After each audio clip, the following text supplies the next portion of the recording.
give us an overview of the organization and your mission and basically how it aims to address food insecurity and food waste in the United States? Yeah, absolutely. Would love to tell you more about Food Rescue US. So we have been around, we're a 501(c)(3) organization, and we were founded in 2011, so have been around for quite some time now. And our organization is basically founded on a few different principles: that we are volunteer driven, customer centric, and then we have a web-based app that helps organize all the donations and provide scheduling, and to make sure that we know where all our donations are going and can track how well we're doing in terms of meals provided and food that we've rescued. Since we've been founded, we have provided 183 million meals to folks across the U.S., and we have saved 152 million pounds of food from going into landfills. And so our mission essentially is to fill plates and not landfills. One of the things I love about doing this work is it's not a competitive field, right? You just want to work with other networks, and if they find food and we can place it with folks who need it, we do that. And I'm always grateful to all the networks within Chicagoland that just help us make that a reality. Walk me through kind of what food rescue looks like.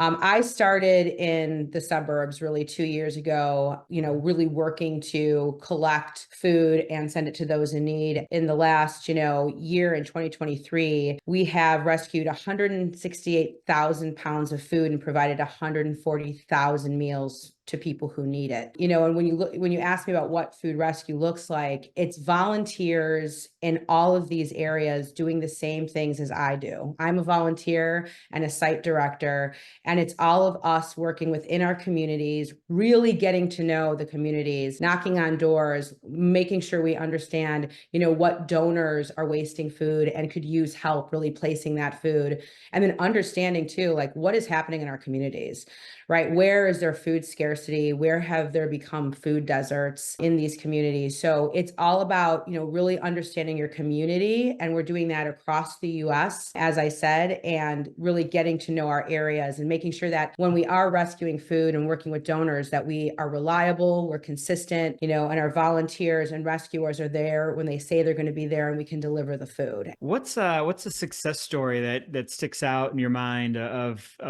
the results of some of these rescues? I love this question because we have a really recent success story. So there is a restaurant, it's a fast casual Mediterranean restaurant called Cava. And Cava just opened a new restaurant. They're coming to Chicago, and they just opened a new restaurant in Wicker Park. Part of Cava's model is to provide when they're training their staff before they open, their folks are all learning to cook the menu, right? So part of their model is, as they're doing these trainings, they donate all of that food. So literally this past week, over a 6-day period, our rescuers rescued between 100 and 200 meals a day from Cava and provided all of those meals to the Chicagoland area where they needed them. So I believe that, over those days, it was probably 800 meals in total across 15 different social agencies. And again, if I couldn't do it without my network collaborators,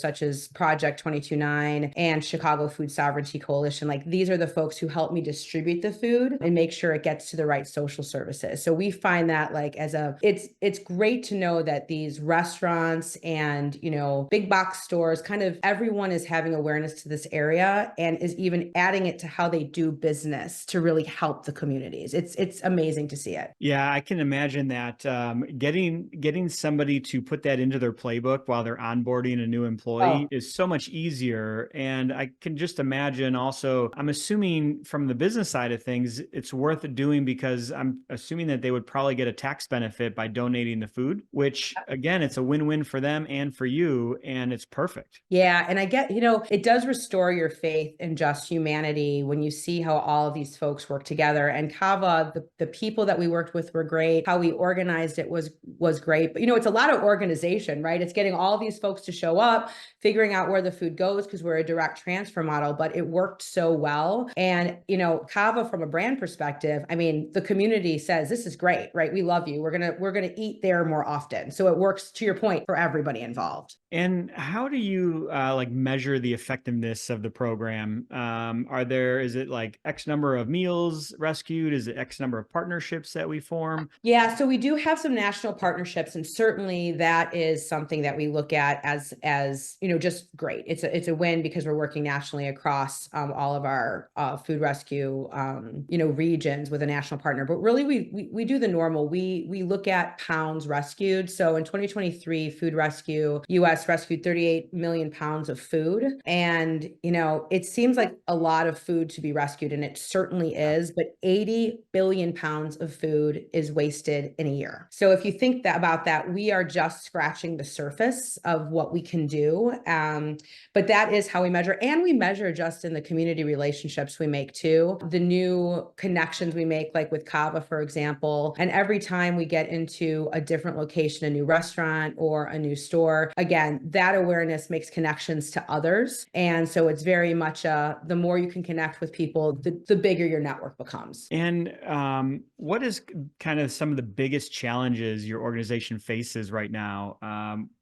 Getting you towards your mission. Yeah, I mean, our challenges are really about making sure that we can continue to raise awareness and doing it in a manner where, you can't always do it in the most, I would say, it takes a little bit of elbow grease to do that, meaning you are really walking the communities and you're out there meeting people. And so one of the biggest challenges is just continuing to do that and build awareness through your volunteers, your rescuers, and your social services. So I think the more that folks are aware of the issue and just the imbalance, right? So the imbalance is very interesting. So like I said, last year, 80 billion pounds of food went to waste, yet 1 in 8 households in the US are food insecure. I mean, and so if you think about that imbalance, I think, people might have the understanding of both of these things are happening, but how these things intersect and the fact that there's so much we can be doing as a community between distributors, donors, receiving agencies, really, how do we band together to connect these dots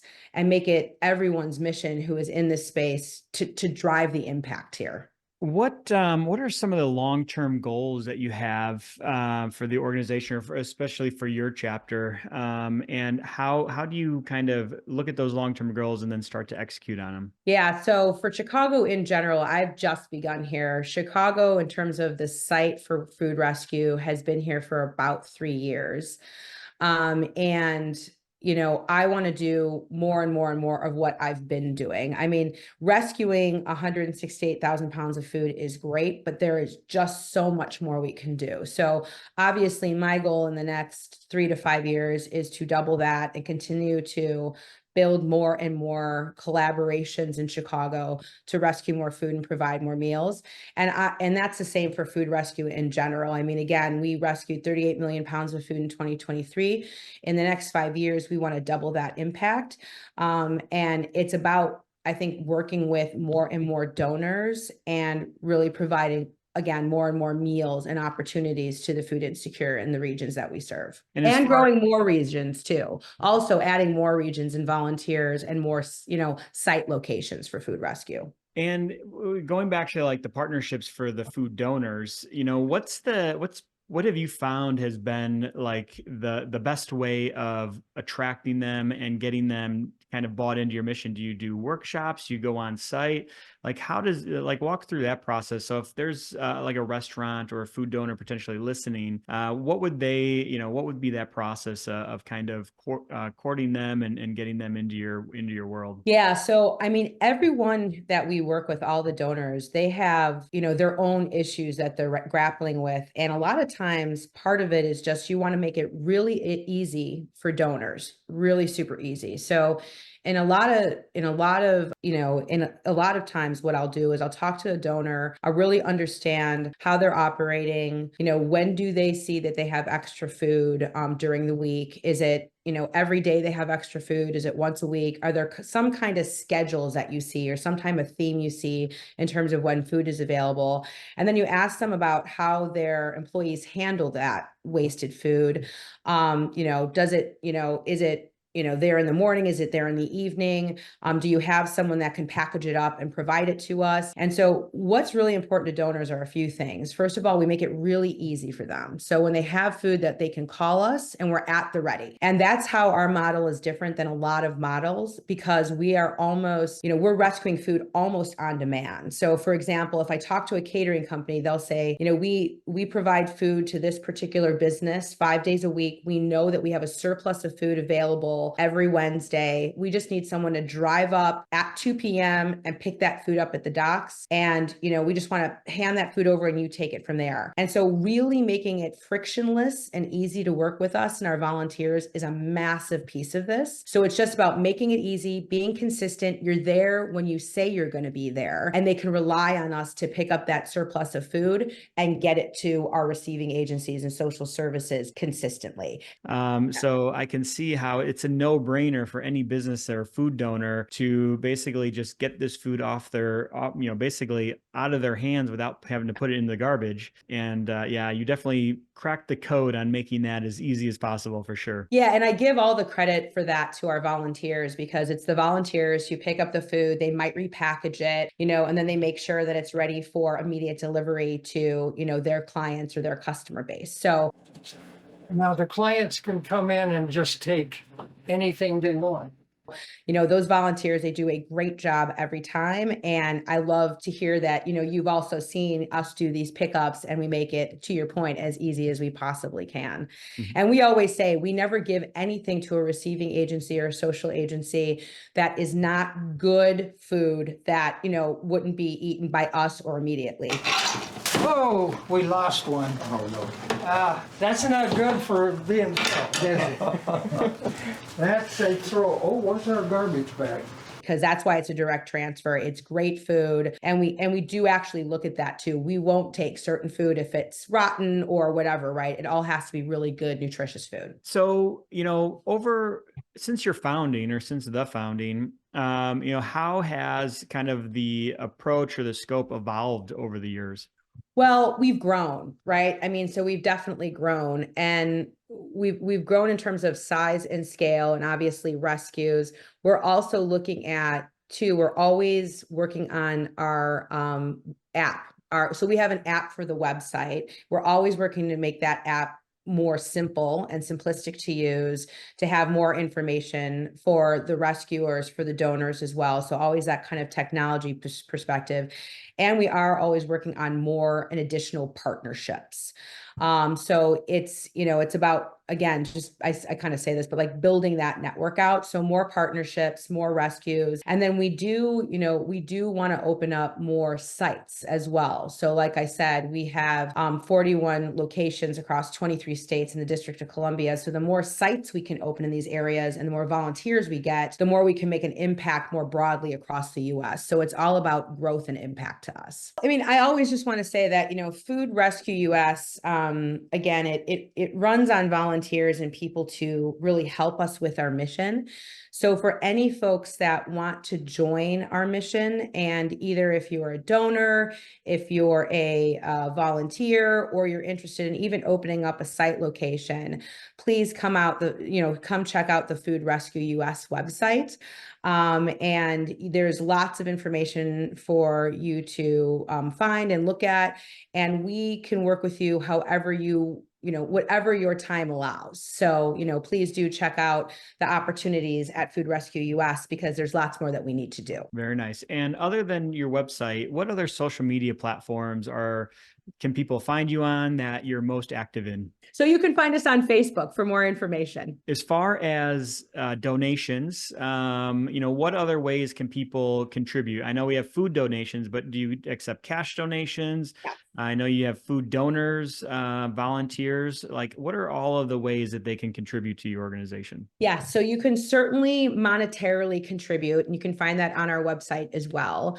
You can volunteer your time. So when you come in, you don't need to necessarily be a rescuer. So a rescuer is someone who picks up food from our receiving agencies. You can also just sign up through our website and say you want to volunteer for something else, which means maybe you have a knack for writing snippets on social media, or maybe you want to talk to food donors and onboard more food donors. So there's lots of different ways to volunteer with the organization. And then of course, if you're a food donor, you can volunteer one time. You can volunteer to get food picked up consistently every week. So we'll work with you how you need us to. We can really be flexible in terms of, let's say once a month you have pallets of something that you have a surplus of and you need to move it, right? You can work with us on that. And the more notice we get, the better, because we can help place and distribute that food in the right areas. So we're as structured as donors require us to be, or we can be very flexible and adaptable to the changing needs of your inventory, because we also know whether you're a restaurant, a grocery store, a big box store, a hospitality company, your needs will ebb and flow. And we're willing to work with you in all those ways. Beautiful. Linda, thank you so much for Thank being you, here Tom. today. So great to get to know a little bit more about Food Rescue US, and excited to see where this goes from here. Thank you. And thanks again for doing this for us. We really appreciate it. You got it. You have a great afternoon. You too. Okay. Bye-bye. Bye.